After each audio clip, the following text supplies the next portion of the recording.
Good morning, sir. Good morning, dear students. Please sit down. Thank you, sir. Welcome. Today I am going to discuss about number. What is the meaning of number? Number মানে হৈছে বচন। ইংৰাজীত number দুই ভাগত বিভক্ত কৰা হৈছে। এক নম্বৰটো হৈছে সিঙ্গুলাৰ নাম্বাৰ আৰু সিঙ্গুলাৰ নাম্বাৰ মানে হৈছে এক বচন। আৰু দুই নম্বৰটো হৈছে প্লুৰেল নাম্বাৰ। প্লুৰেল নাম্বাৰ মানে হৈছে বহু বচন।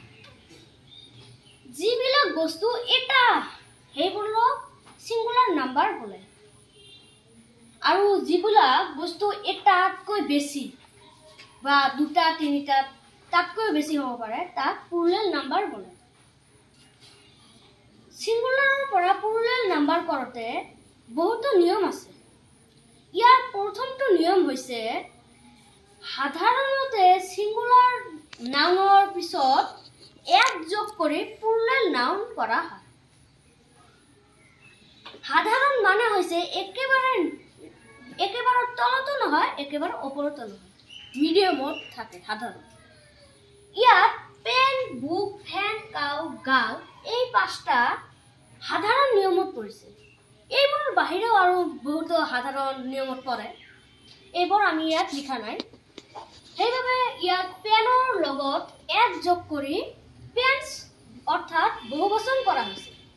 পেন মানে হৈছে কলম আৰু পেন্স মানে হৈছে কলম বোৰ্ড।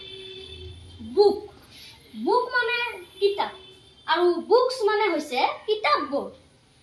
ফেন মানে হৈছে পাংখা আৰু ফেন্স মানে হৈছে পাংখা বোৰ্ড। ইয়াত ফেন এটা বুজাইছে।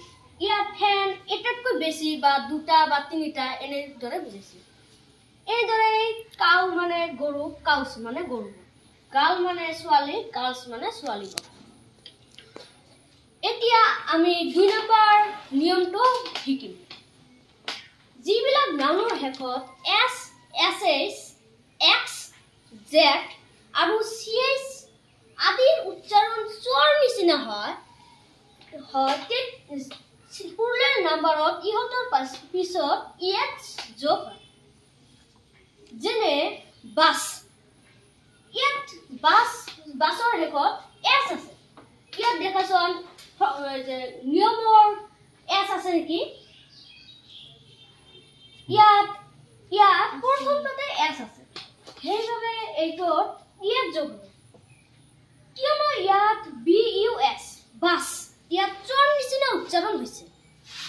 এনেদৰে এছৰ শেষতো এছ আছে।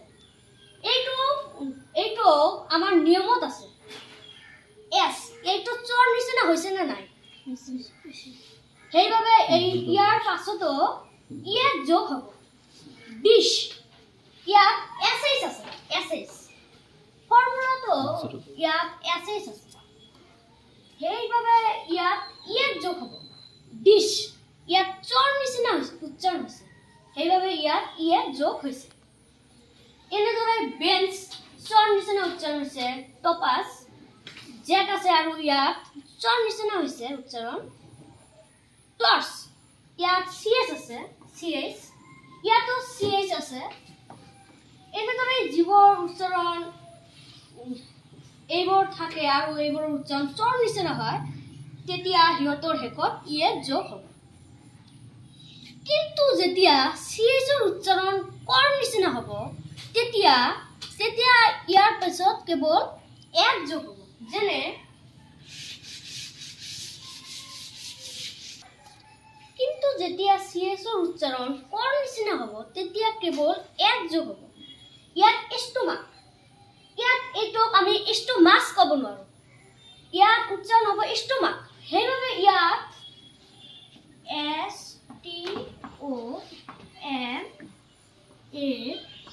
STOMACHS ইয়াত কেৱল এক যোগ হ'ব। Now I have finished my class. Tomorrow I shall teach you about other formula. Okay? Okay, sir. Okay, sir. Tomorrow you will give me this lesson. You will learn very well. You should remember it. Remember it. Okay? Okay. Now I have finished my class. Thank you, sir. Thank you, dear students. Thank you.